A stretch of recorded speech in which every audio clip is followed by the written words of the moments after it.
Salmo 118 es el capítulo que está en el centro de la Biblia.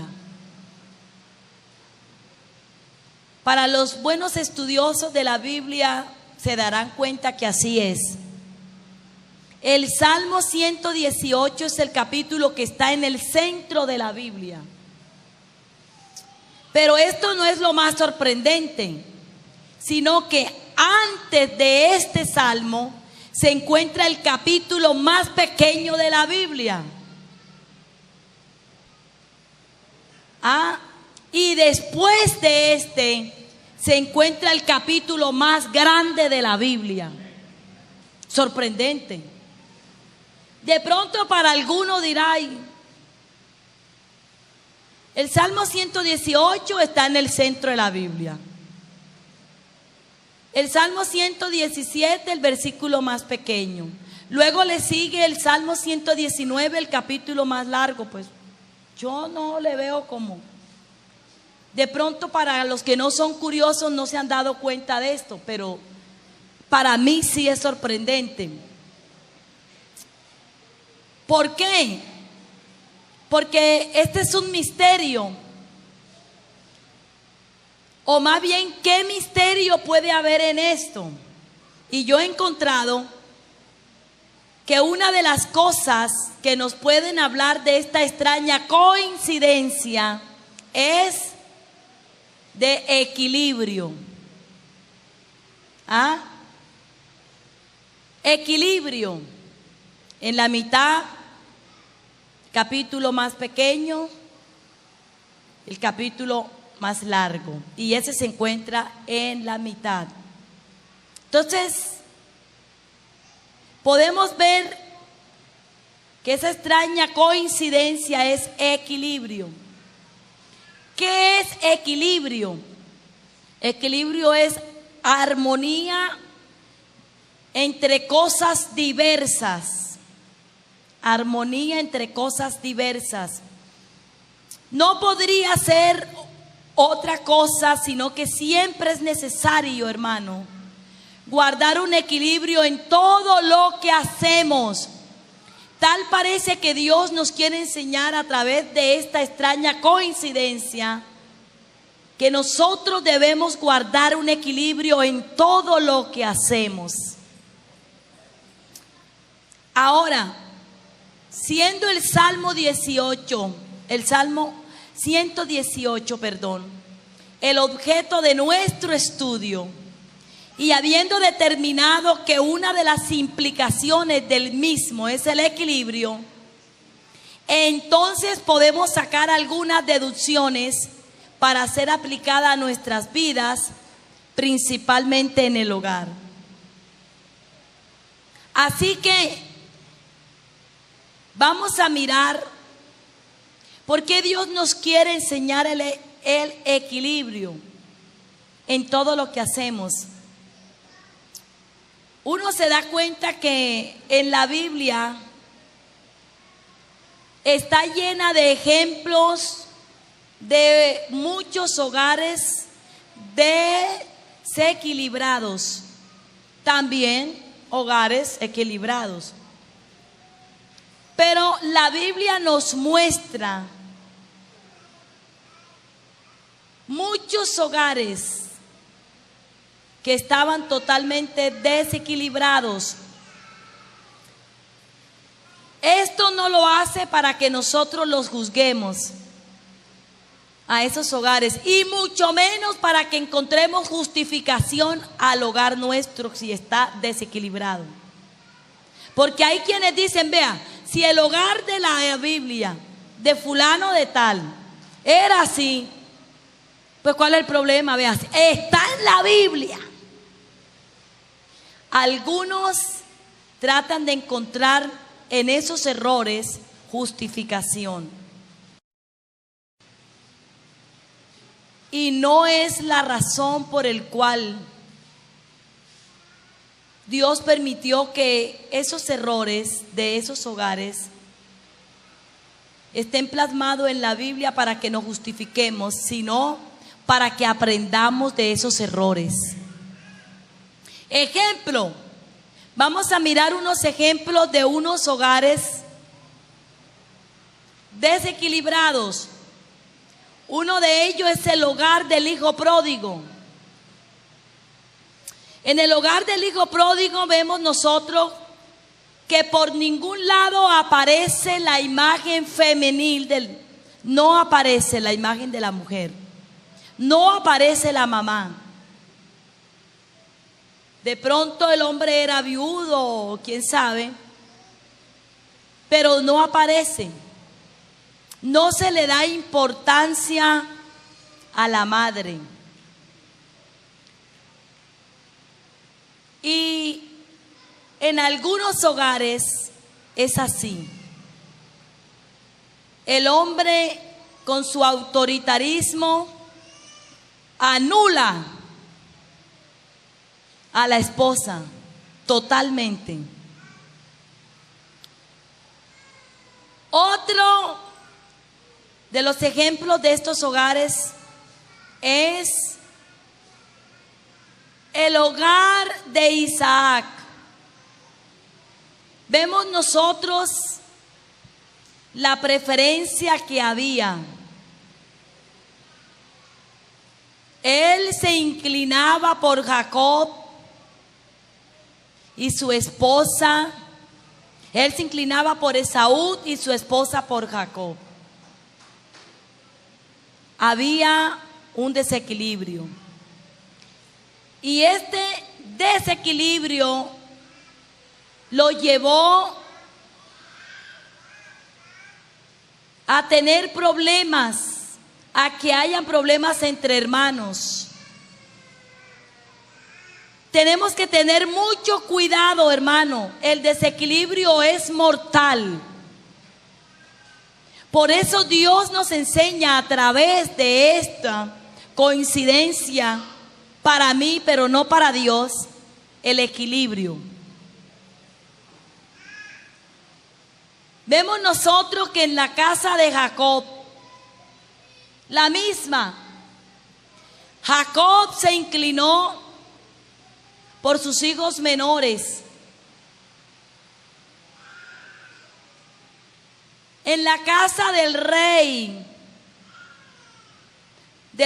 Acab, era más fuerte la opinión de la mujer. La mujer era la de la batuta. La mujer era la que mandaba. Y eso llevó al rey Acab a cometer muchos errores, entre ellos la apostasía que permitió entre el pueblo. La idolatría terrible, porque su esposa era una pagana. Así que él le cedió a ella el trono prácticamente. Él le cedió el timón. Hermano, nunca suelte el timón, por favor. Hemos estado hablando de eso. La mujer, dice la Biblia que uno de los propósitos por el cual hizo la mujer es para que fuera ayuda idónea, no ayuda errónea. Es que usted tenga una ayuda idónea en su casa, no una ileona. Y la palabra ayuda en la raíz hebrea quiere decir alguien que protege, alguien que rodea, alguien que habla, alguien que cuenta, alguien que se contrapone. Fíjese usted lo que significa ayuda, para qué fuimos hechas nosotras. Por eso le dije que antes que la ciencia lo descubriera, a través de los llamados psicólogos, que los psicólogos son los que estudian, la psicología es la ciencia que estudia el comportamiento de los seres humanos. El hombre ha tenido que estudiar el comportamiento de los seres humanos para entenderlo. Dios fue el que lo hizo, Dios sabe. Así que antes de que los psicólogos descubrieran esa capacidad de la mujer de hablar, de comunicación, ya Dios lo había dicho, porque ayuda viene de la raíz hebrea que significa alguien que habla, alguien que cuenta, alguien que rodea, alguien que se contrapone. Dando a entender con esto que nosotras estamos puestas, porque en ese entonces el hombre salía a trabajar fuera, la mujer quedaba en casa. Así que la mujer, cuando el hombre llegaba, ella contaba todo lo que hacía su familia. Por eso dice alguien que cuenta, alguien que habla. Por eso Dios la capacitó con esa habilidad más del habla. Alguien que se interpone, que se contrapone, da a entender que es la que está pendiente ahí, para que cuando de pronto el esposo piense meter la cabeza por donde no es, ella se pone ahí y dice: no, mijo, por ahí no es. Ese negocio mío, tenga cuidado. Ojo, mijo, no se vaya a comer lo que es de Dios, porque nos echa a todos por la borda. Sufrimos todos. Mijo, tenga cuidado. Si usted lo piensa hacer en últimas, sepa que no estoy de acuerdo. Pero la decisión siempre la toma el hombre. Por eso el hombre nunca le entrega el timón a la mujer. Vaya ahí. Escúchela, examine. Y si usted es un hombre espiritual, Dios le va a dirigir. Y si usted tiene al lado una mujer que usted sabe que es sabia,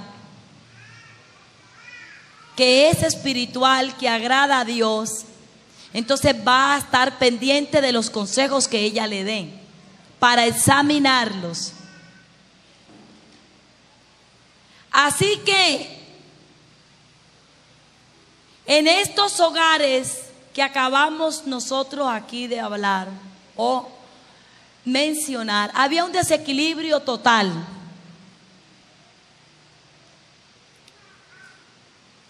Continuando con el pasaje en referencia, encontramos en el versículo 15 que dice: voz de júbilo y de salvación hay en las tiendas de los justos.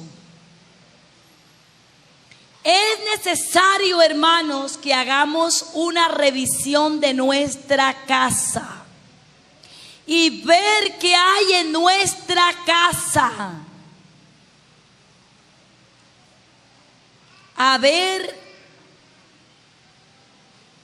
si encontramos de pronto que en nuestro hogar hay un desequilibrio. Debemos examinarnos y vamos a ver en esta reflexión: voz de júbilo y de salvación hay en las tiendas de los justos. Mire que en la tienda de los justos hay una voz que es de júbilo, de alegría, de salvación. Entonces vamos a ver qué voz hay en tu casa. Porque si La Biblia dice: voz de júbilo y de salvación hay en la tienda de lo justo. Examinemos qué voz hay en nuestra casa. ¿Qué acciones o actitudes predominan en nuestra casa? En algunos hogares, de pronto la voz que hay en tu tienda o en tu hogar es voz de contienda. No hay voz de júbilo y de salvación, sino ahí es una voz de contienda. Los hijos a toda hora viven aburridos, amargados. Para ellos llegar a sus casas es un martirio, porque a toda hora es la contienda. Papá no sabe decirle las cosas a la mamá. Mamá no sabe hablarle a su esposo con respeto.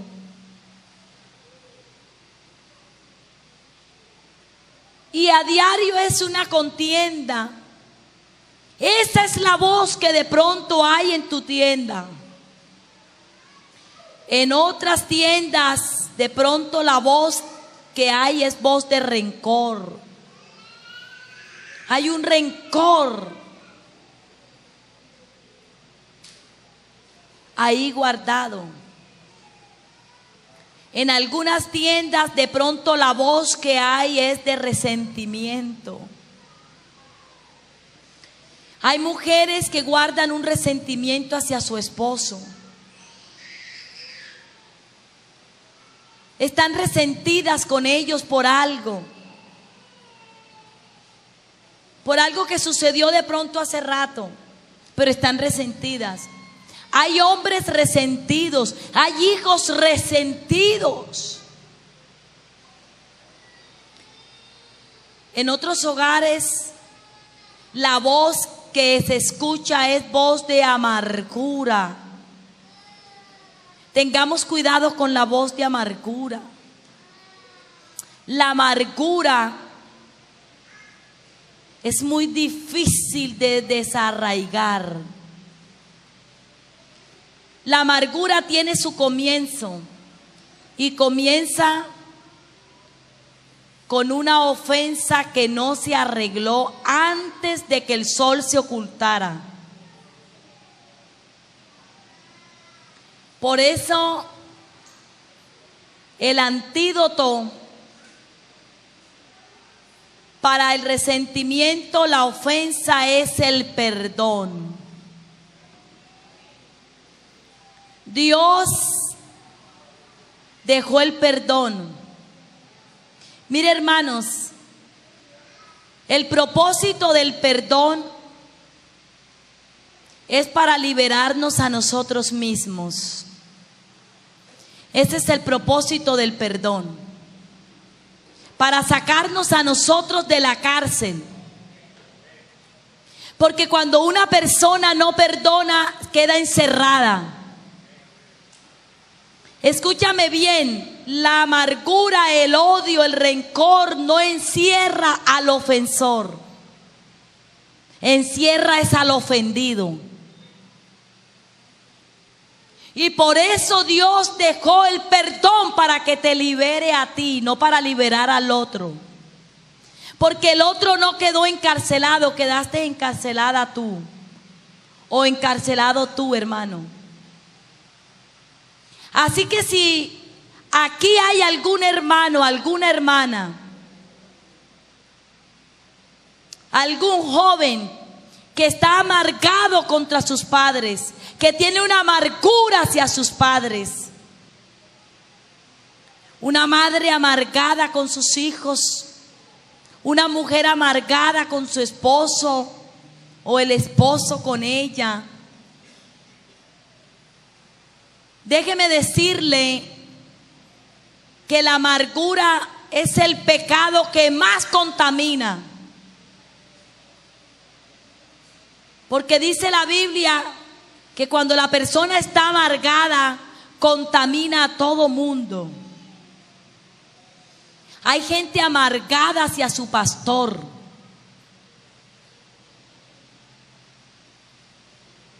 Tienen una amargura.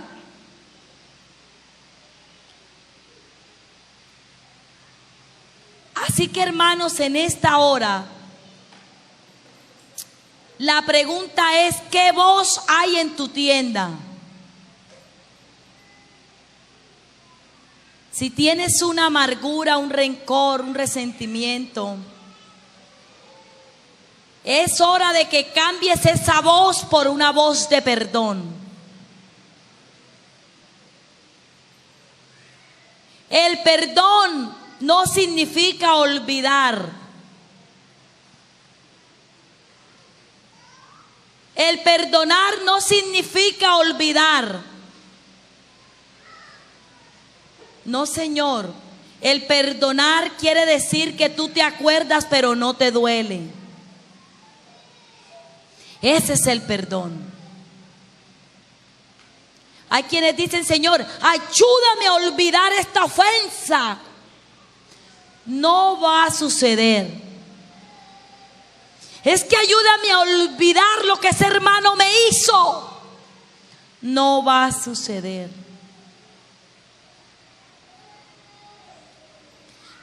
La forma de pedir es: Señor, ayúdame a que no me duela lo que ese hermano me hizo. Y eso solo se logra perdonando. Acuérdate que el perdón se hizo fue para liberarte a ti, para liberarme a mí, no para sacar de la cárcel al otro. Porque es que a veces yo creo que si yo perdono a la otra persona, la voy a eximir de las consecuencias de la falta que me hizo.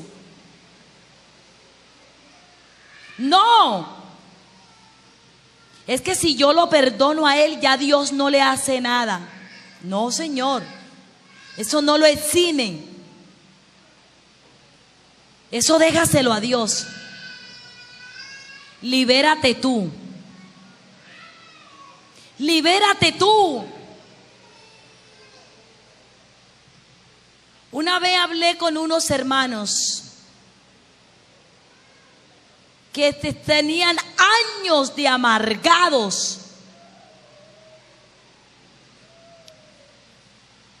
Y uno dice: tenía razón de amargarse, de tener esa amargura. ¿Sí sabe, hermanos, que lo peor que uno puede tener es la razón? ¿Sí sabía usted eso? Lo peor que a uno le puede pasar es tener la razón. Porque por la razón uno se mata. Y uno saca adelante lo que sea. Es que yo tengo razón. Estos hermanos le mataron una hija en plena puerta de su casa. Se la mataron ahí. El hombre lo metieron a la cárcel. Y ya estos hermanos tenían años con esa amargura, con ese odio hacia ese hombre.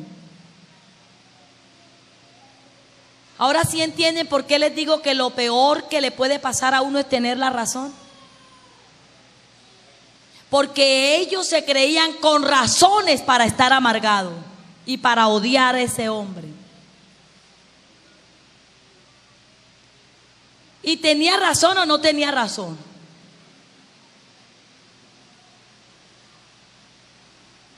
Pero Dios va más allá de los sentimientos y de la razón. Y ellos por la razón vivían amargados. Y no perdonaban al hombre porque ellos pensaban que al perdonarlo, Dios lo iba a sacar de la cárcel. Entonces yo hablé con ellos y le dije: si ustedes no perdonan, ustedes se van a podrir en la cárcel, porque más encarcelados están ustedes que él. Porque por lo menos él sabe que está pagando lo que hizo, pero ustedes están encarcelados. Y no crean ustedes que el perdón a él lo va a liberar. El perdón lo libera es a ustedes.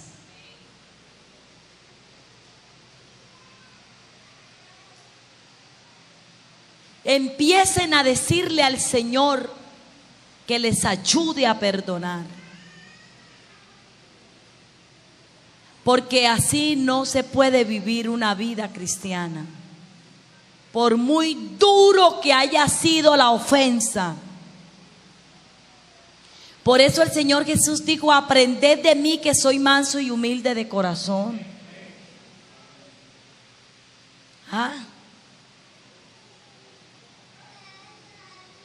No sé si aquí hay algunos que se les ha hecho tan difícil perdonar y por eso no han podido salir adelante, por eso no han podido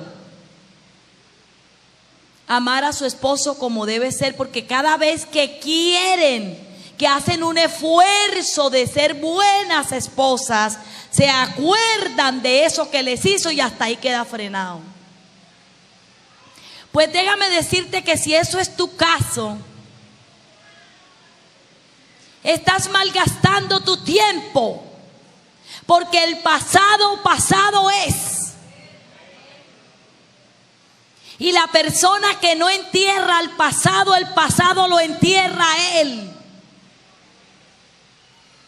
Porque con el pasado no se puede hacer nada. El pasado para lo único que sirve es para corregir el presente, para que nos espere un mejor futuro. Nada más. Por eso el salmista dijo: hoy es el día de salvación. Dice: este es el día que hizo Jehová.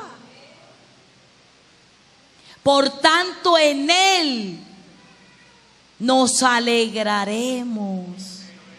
Es hoy, no es mañana, no fue ayer. Hoy es el día que hizo Jehová. ¿Qué quiere decir eso? Que por qué estás amargada con el ayer. ¿Por qué estás amargado por el ayer? El ayer ya pasó. Por eso Dios vive un eterno presente. Dios no vive el ayer ni vive el futuro. Dios vive un eterno presente. Este es el día que hizo el Señor, Y tú no te entregas a tu familia. Tú no puedes darle amor a los tuyos. Tú no puedes demostrarle amor a tu esposo, a tu esposa, porque te tiene atado a la amargura por lo que él te hizo o por lo que te hicieron ayer. Y eso no te deja vivir, te está matando. No está matando al ofensor, te está matando a ti. Así que, ¿qué clase de voz hay en tu tienda? Voz de desaliento de pronto. Voz de reproche.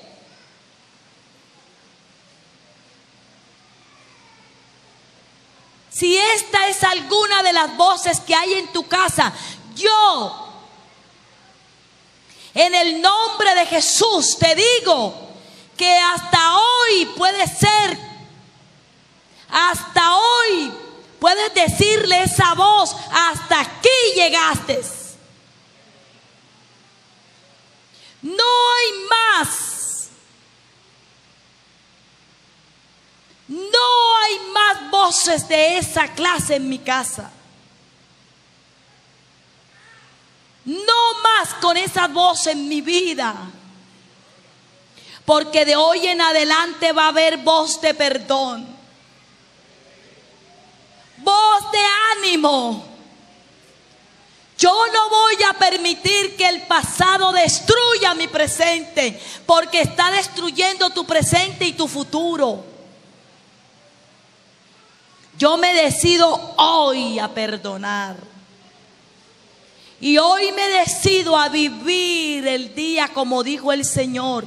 No os afanéis por el día de mañana, porque tú no sabes qué traerá de sí el día. Bástale a cada día su propio afán.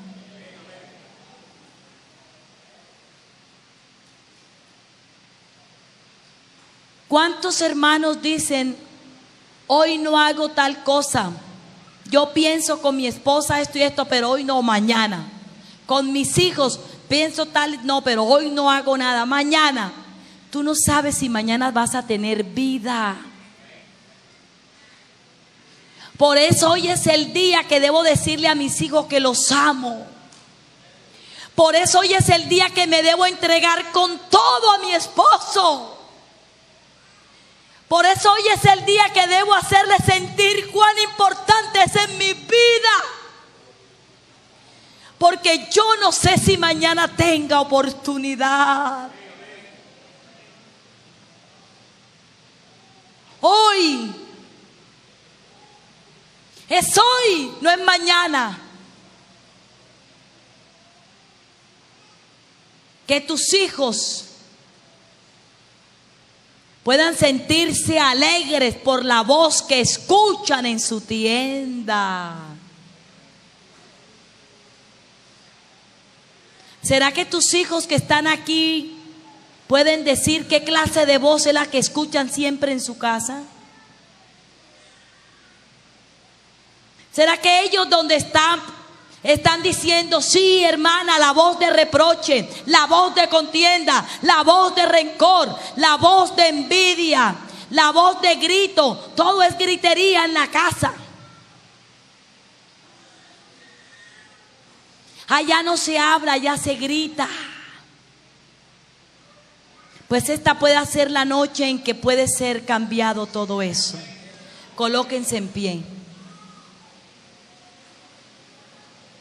Voz de júbilo y de salvación hay en las tiendas de los justos.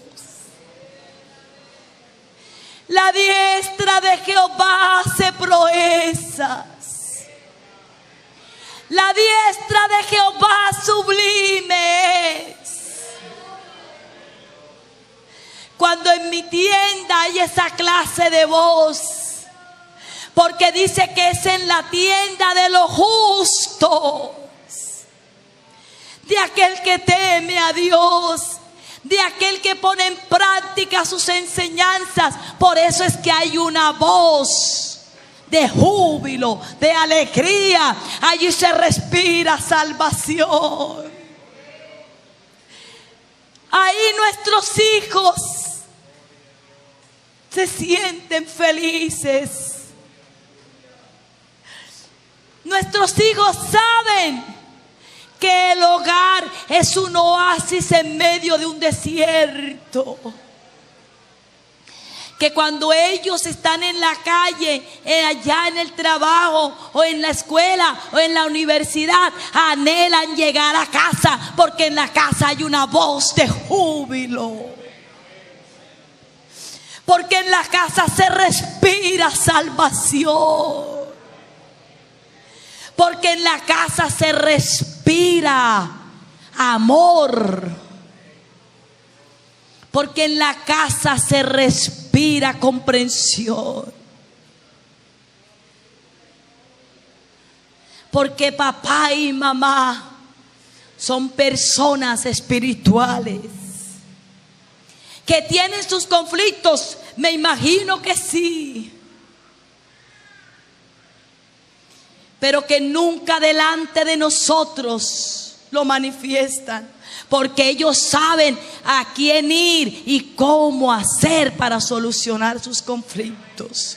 Por eso nosotros Vivimos en una tienda donde hay voz de júbilo, no porque tiene ausencia de conflictos, sino porque mis padres han aprendido a enfrentar sus conflictos. Aleluya. Hermanos, dejemos de ser evangélicos de palabra. Seamos cristianos de práctica, para que esa voz impregne al vecino, para que esa voz impregne al cuñado, para que esa voz impregne al barrio, para que esa voz salga de la casa. Y los vecinos puedan decir: yo quiero esa voz en mi casa, ¿dónde la puedo conseguir? Entonces tú le puedas decir: el que emite esa voz es Jesucristo.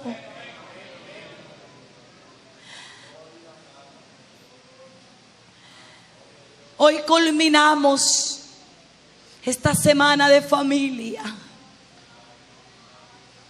con esta reflexión. ¿Qué voz hay en tu tienda? Señor Jesús, Dios maravilloso,